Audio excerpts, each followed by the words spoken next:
কক্সবাজার যাচ্ছি, আপনার মেয়েকে ফোন করে বলেন নাই? হ্যাঁ বৌমা, কি বলতাম আমার মেয়েকে?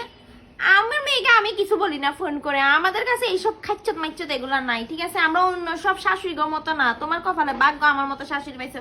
আমি কেন আমার মেয়েকে এগুলো বলতে যাব? আমি এরকম না। হ্যাঁ, ও আচ্ছা, বলেন নাই না, ঠিক আছে, সমস্যা নাই, আমি বলে দিচ্ছি আপুকে। হ্যাঁ আপু, আমি তো রাঙ্গামাটি যাচ্ছি। কই, আম্মু তো বলছে যে তোমরা নাকি কক্সবাজার যাচ্ছ। আচ্ছা না, আচ্ছা আপু, আমি তো শাক রান্না করছিলাম ওই দিন। রান্না করছো গরুর মাংস আর আমাকে বলতেছো শাক। আচ্ছা বাদ দেন।